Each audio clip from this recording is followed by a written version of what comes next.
Bonjour à tous.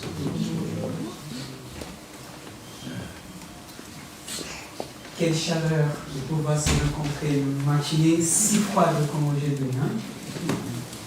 Dieu nous réchauffe. Amen. Amen. Au moins j'espère. Alors, aujourd'hui, j'aimerais bien vous partager, dans la continuité de ce que nous avons vu le dimanche dernier, nous avons commencé à réfléchir sur le Christ attendu. La semaine dernière, on a parlé de cet enfant et de la réalité du royaume de Dieu qui, dans les Écritures, a cette tension entre un royaume qui est déjà là, Christ qui est déjà venu, et le royaume qui est attendu. Quelque part, cette plénitude. Et aujourd'hui, nous allons continuer dans cette méditation parce que la semaine dernière, nous avons vu que Jésus se révèle comme celui qui est venu dans la toute-puissance, mais en même temps, dans la humilité radicale. C'est lui qui agrège en lui-même ces deux images de roi qui est venu pour servir. Aujourd'hui, nous allons encore venir dans cette image, mais je vous invite à ouvrir avec moi un Luc chapitre 21. Nous allons lire du verset 25 au verset 33. Luc chapitre 21. Du verset 25 au verset 33. Je vais vous lire dans la version nouvelle français courante.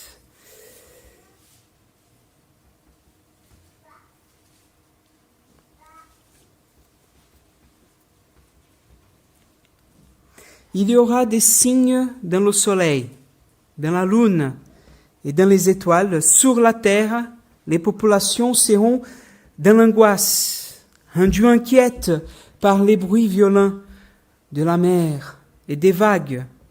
Certains mourront des frayeurs, impoussant à ce qui devra survenir sur toute la terre, car les puissances des cieux seront ébranlées. Alors, on verra le Fils de l'homme venir dans une nuée, dans toute sa puissance et sa gloire. Quand ces événements commenceront à se produire, redressez-vous et relevez la tête, car votre délivrance est proche. Verset 29. Puis Jésus leur dit cette parabole. Regardez le figuier et tous les autres arbres. Quand vous voyez leurs feuilles commencer à pousser, vous savez que l'été est proche. De même, vous aussi, quand vous verrez ces événements arriver, sachez que le règne de Dieu est proche. Je vous le déclare, c'est la vérité. Cette génération ne passera pas avant que tout cela n'arrive. Le ciel et la terre passeront, mais mes paroles ne passeront pas. Amen. Prions ensemble. Seigneur notre Père céleste, au nom de Jésus, nous te remercions pour ta parole. Aide-nous à la comprendre. Aide-nous à garder ce que tu as à nous dire ce matin. Aide-nous à vivre ta volonté pour notre vie. Nous te prions au nom de Jésus. Amen. Le chapitre 21 de Luc, il est dans ce langage, pour ceux qui étaient là lundi soir, dans ce qu'on appelle le langage apocalyptique. En quelque part, il apporte quelques annonces. Mais j'aimerais bien d'introduire cette parole pour parler un peu ce que cela signifie.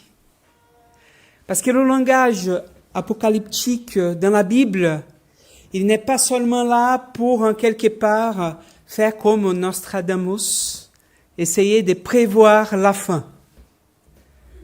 Et c'est dans cette erreur que plusieurs sont tombés en quelque part dans une espèce de recherche secrète de la parole pour essayer de trouver un peu quelle est la date où Jésus va venir.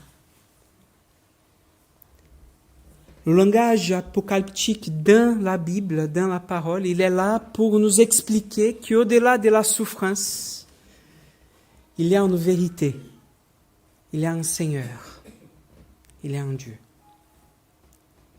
Et je pars de ces principes de lecture, de cette clé de lecture, pour regarder ces textes avec vous ce matin. Non pas comme des personnes qui cherchent à savoir comment les choses vont arriver, mais comme des personnes qui regardent et disent « Seigneur, qu'est-ce que tu as pour nous aujourd'hui ?» Parce qu'une chose qui m'intrigue ici, c'est que Jésus déclare à sa génération, à ceux qui lui parlent, que ces choses qu'il était en train de dire, c'était pour cette génération-là. Verset 32, « Je vous le déclare, c'est la vérité, cette génération ne passera pas sans voir ces choses. » Donc on comprend bien que cette réalité de ce que Jésus est en train de parler, même si nous devons la comprendre pour nous aujourd'hui, il parle pour les personnes qui l'écoutaient à l'époque. Vous êtes d'accord avec moi? Le texte nous dit ça. Alors, qu'est-ce que Jésus parle à son époque, à sa génération, qu'il nous parle à nous aujourd'hui? Parce que nous avons parlé déjà de ça. D'ailleurs, il y a quelques dimanches, je vous ai fait une petite blague en disant, nous avons tous l'impression que les choses sont de pire en pire. Vous êtes d'accord avec moi? On regarde, je ne sais pas si vous avez l'habitude de regarder le journal, les nouvelles, les notices plutôt. Qu'est-ce qu'on voit? Qu'est-ce que vous écoutez? On voit des guerres et des bruits de guerre. Les prévisions, j'ai regardé un documentaire, les prévisions des spécialistes, c'est que dans 3 mois, on commence plein de catastrophes. L'année prochaine, on ne sait même pas combien de degrés on va augmenter sur la Terre. On n'arrête pas de parler de toutes ces catastrophes climatiques que nous allons voir et qui s'approchent de plus en plus. Et en quelque part, je ne sais pas vous, mais la première chose qui nous vient à cœur, c'est le découragement. J'ai même certaines personnes, et c'est leur droit de penser comme ils veulent, qui disent, mais pourquoi avoir des enfants? De toute façon, la Terre, d'ici à quelques années, on ne pourra plus subsister. Et quand on regarde ces nouvelles, quand on regarde toutes ces notices, nous pouvons avoir 2 positions. La première, c'est celle qui dit, je ne sais pas si c'est le bon mot, je ne suis pas français, donc si c'est un pas bon mot pour le message, vous me direz après. Et on va dire, on s'en fiche. Ça va, c'est léger, c'est bon? Ok. Parfois, j'ai un peu peur. On s'en fiche. Les choses, je ne crois pas trop, je ne comprends pas trop ce qu'ils disent, je ne suis pas d'accord avec eux, ou sinon parce que, voilà, je ne peux rien faire, hein, donc on s'en fiche. Je vais vivre, je vais avoir des enfants, je vais faire ma vie comme si rien n'était. La deuxième position, plus courante, c'est le désespoir. On regarde tout ça et on dit, alors on est perdu et les angoisses commencent à venir dans notre cœur et on ne sait pas quoi faire et toutes ces nouvelles, finalement, ça enlève notre paix.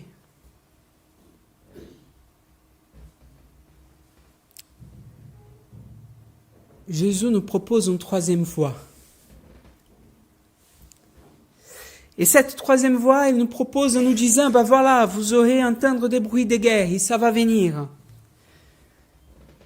Il y aura des malheurs, vous allez être persécutés. pour les chrétiens. Il y aura des signes, le soleil, la nature, tout ça, ça va dérégler.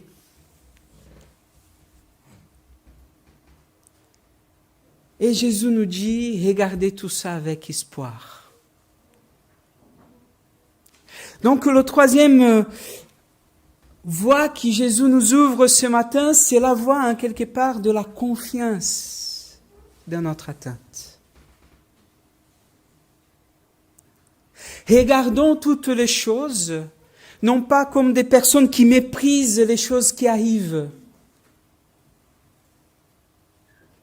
mais comme des personnes qui ont des consciences que toutes ces choses vont arriver. Comme des personnes qui sont dans une conscience que ces choses ont été déjà en quelque part dites, prévues, et que nous allons passer par là. Mais qui sait que ces choses-là, que toutes ces choses qui arriveront, sont finalement des signes d'un roi qui s'approche, d'un royaume qui va arriver. La voie de la confiance, c'est la voie qui nous interpelle, nous, dans ce que nous voyons finalement, dans la façon dans laquelle nous regardons le monde.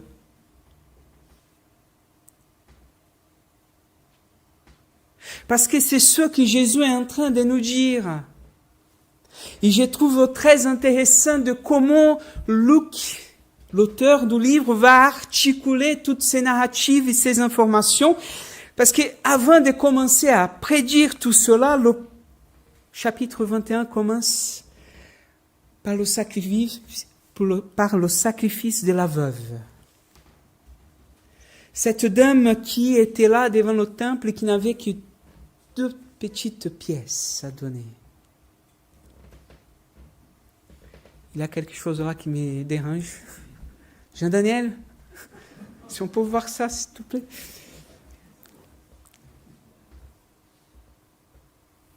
Il y a quelque chose dans ces récits de la veuve qui nous ouvre finalement dans ce que Jésus est en train de nous dire là. Cette veuve qui n'avait pas grand chose et qui donnait au Seigneur ce qu'elle avait.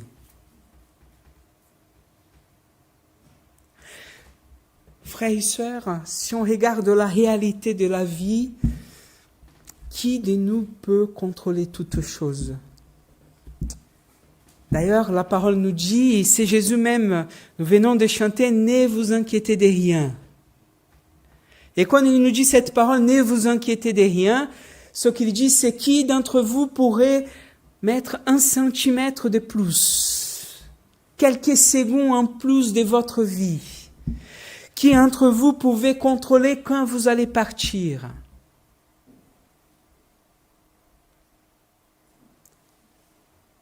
On ne contrôle rien.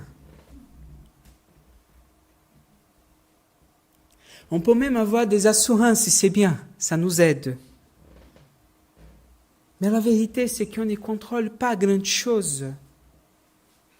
Et Jésus nous dit, regardez la vie pour ce qu'elle est.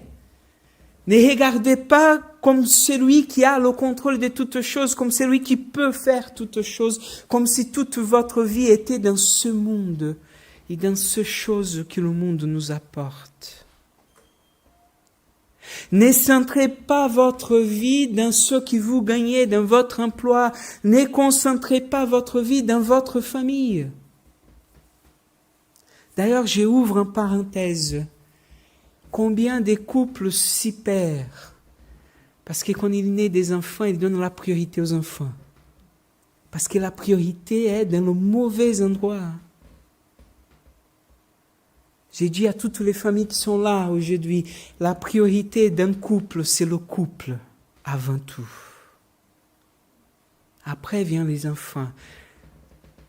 J'aime bien une image des Ting, j'ai oublié le nom de l'auteur, mais quand il va dire le couple, il ne doit pas être comme les enfants d'avant et nous après. Ça, c'est mettre les bœufs devant les chariots, c'est ça? Voilà, j'inverse ce qui est inversé. Vous avez compris. On ne peut pas inverser les valeurs, les priorités. Le couple est le fondement de la famille. Et parce que le couple est le fondement de la famille, ensemble, nous faisons le bien pour nos enfants. Nous prenons soin. Nous donnons à ceux que nos enfants ont besoin. Mais si nous sommes bien d'abord. Une famille qui s'y brise, un couple qui s'y brise, ça brise aussi les enfants. J'utilise cette image, j'ai fait mes parenthèses, pour dire, dans la foi, c'est la même chose. Si nous regardons d'abord notre travail, notre famille, les choses qui sont dans le monde, et qu'on laisse Dieu en quelque part dans le temps qui me reste à donner, dans les 5 minutes avant de dormir, finalement, mon cœur va être pris par toutes ces choses que le monde m'apporte. Je vais être ou dans le désespoir, ou dans la négation, mais je vais être dans le monde.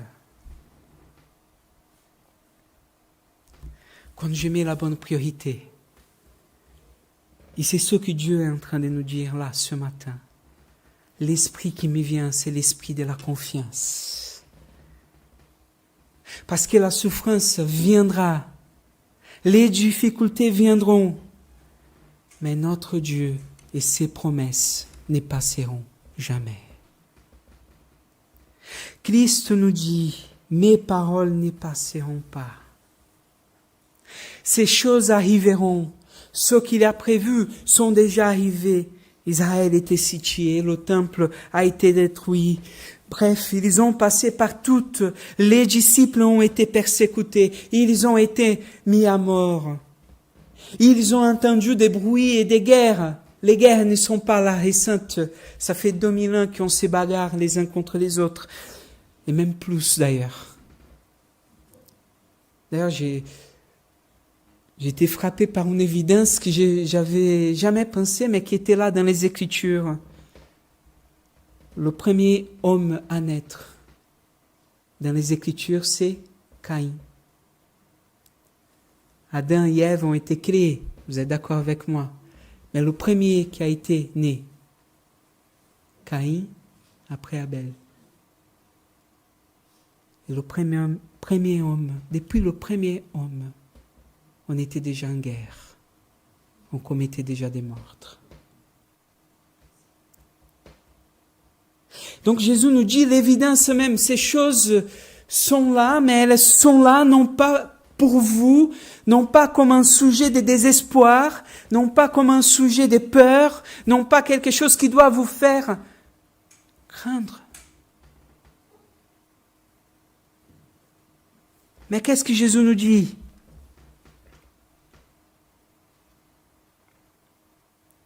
Certains mourront des frayeurs, verset 26, en pensant que ce qui devra souvenir sur toute la terre, car les puissances des cieux seront ébranlées.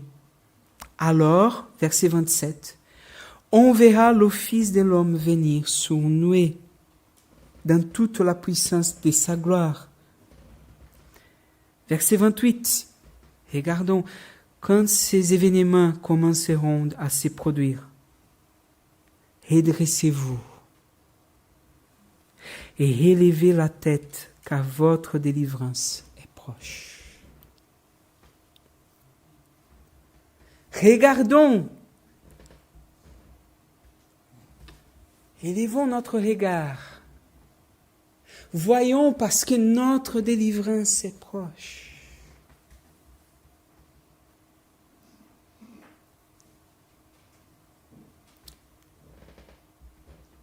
Nous sommes dans un royaume qui est déjà là parce que le Saint-Esprit est descendu sur terre. Nous sommes dans un royaume qui est déjà là parce que les Écritures nous disent qu'il est là déjà et que nous vivons cette réalité spirituelle. Nous ne sommes pas seuls pour faire face aux difficultés. Il est là.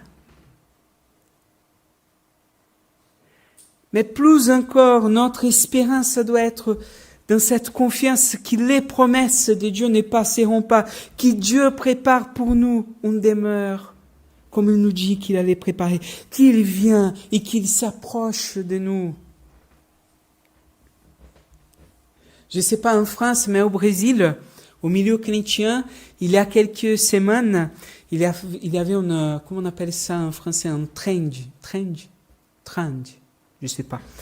Vous savez, ces vidéos que tout le monde commence à faire la même chose. Et à répliquer sur les réseaux sociaux. Les plus vieux, vous ne comprenez pas ça, donc perdez pas le temps.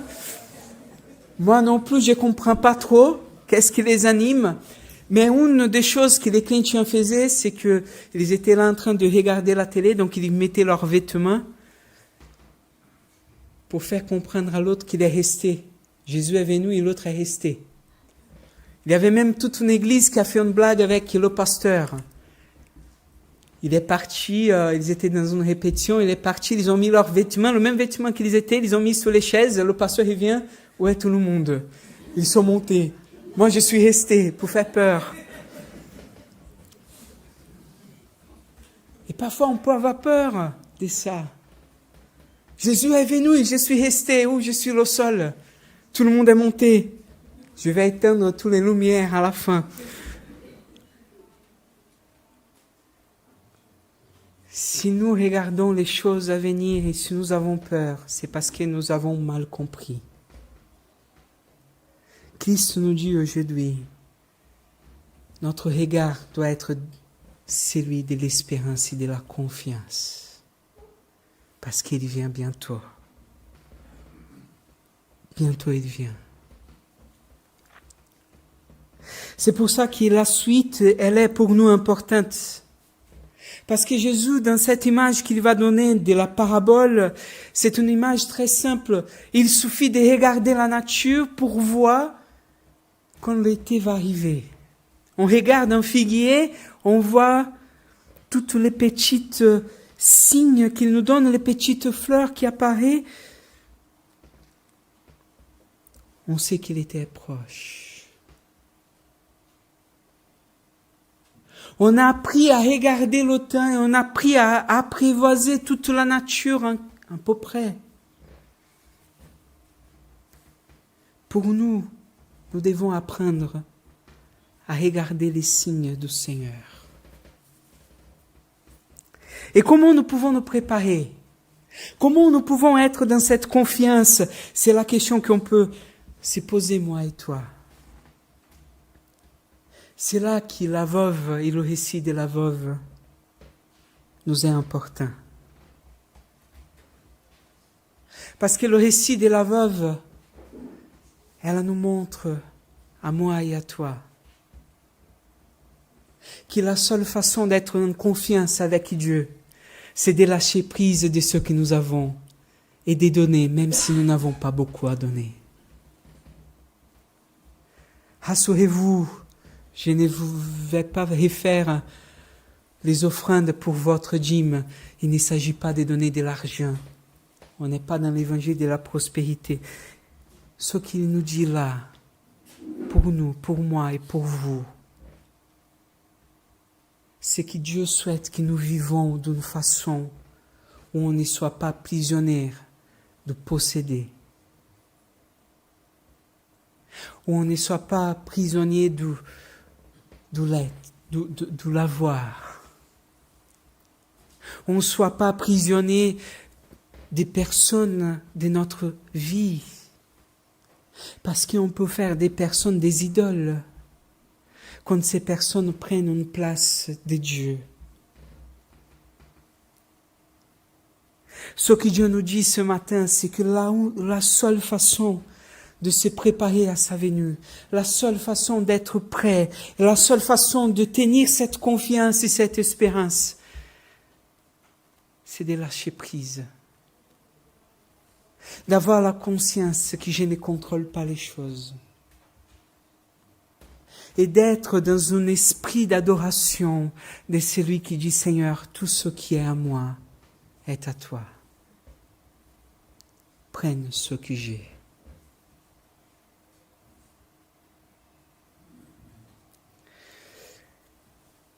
Thiago, c'est très joli ce que tu dis, mais c'est trop conceptuel.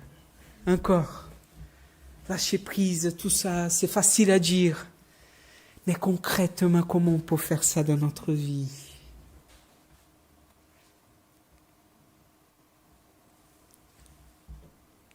Concrètement, frères et sœurs,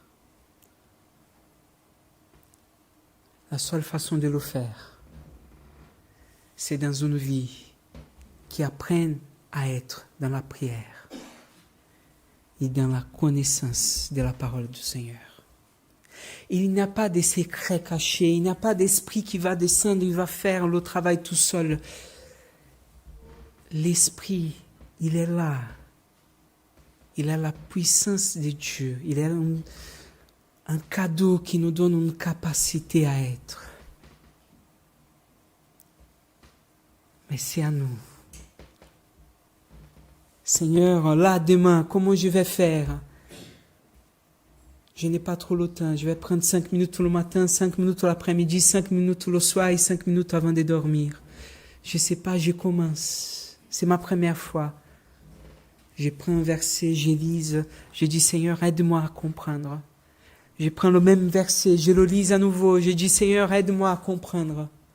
Je prends le même verset, je le lis encore. Et j'insiste, Dieu, révèle-moi ta volonté. Si vous n'avez pas le temps, je vous donne 5 minutes. Nous avons tous 5 minutes à donner. Moi, quand j'étais étudiant et que j'ai travaillé en même temps et que j'avais encore des choses à faire, parce que j'étais jeune, il fallait quand même sortir le soir, c'est ça que je faisais. Je prenais un verset le matin quand je me réveillais. J'avais une pause au travail, je lisais à nouveau.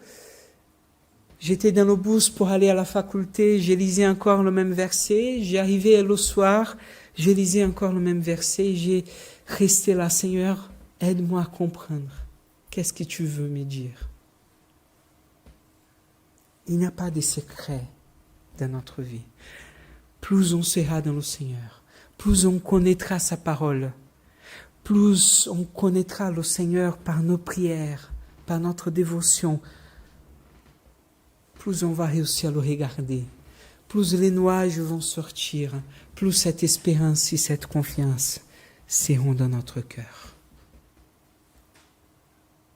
Si vous êtes dans le désespoir, si vous êtes dans la crainte, si vous n'arrivez pas à arrêter de regarder les notices, tellement cela vous effraie,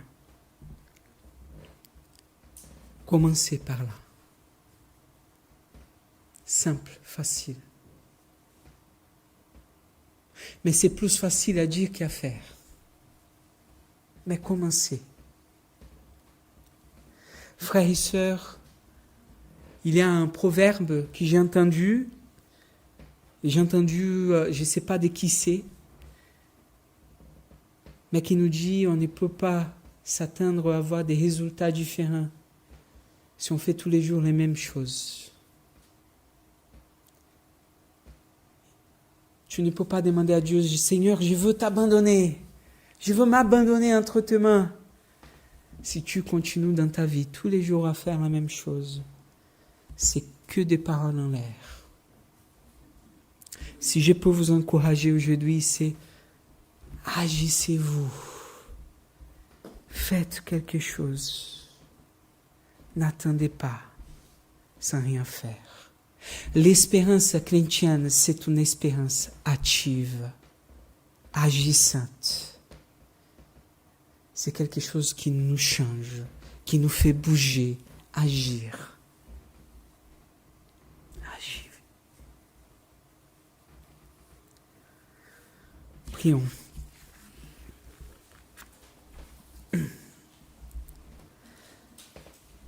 Seigneur, notre Père, ta parole nous invite à être dans l'espérance et dans la confiance. Plus encore, ta parole ce matin nous invite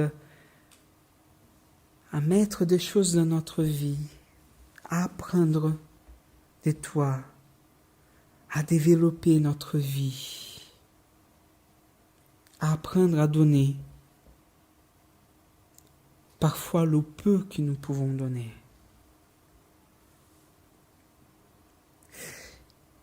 Et Père, je sais combien d'entre nous, d'ailleurs je ne sais pas, je dis ça à l'air,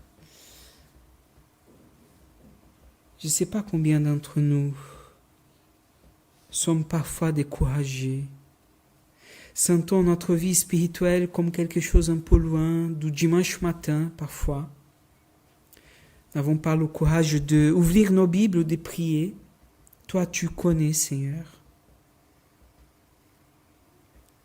Mais l'atteinte du Messie, l'atteinte de tes promesses, l'atteinte de ce que tu vas faire, doit être pour nous, Seigneur, un sujet d'espérance et de confiance. Aide-nous, Seigneur, à sortir de cette espèce de vie tiède qui n'est ni chaude ni froide. Aide-nous à venir vers toi pour avoir une vie chaude, pour avoir une action vivante de ton esprit, d'avoir l'expérience de cette espérance. Aide-nous à faire face à tous ces blocages qui parfois la vie même nous porte. Réanime et réavive notre espérance et notre foi en toi. Nous te prions, Seigneur. Amen.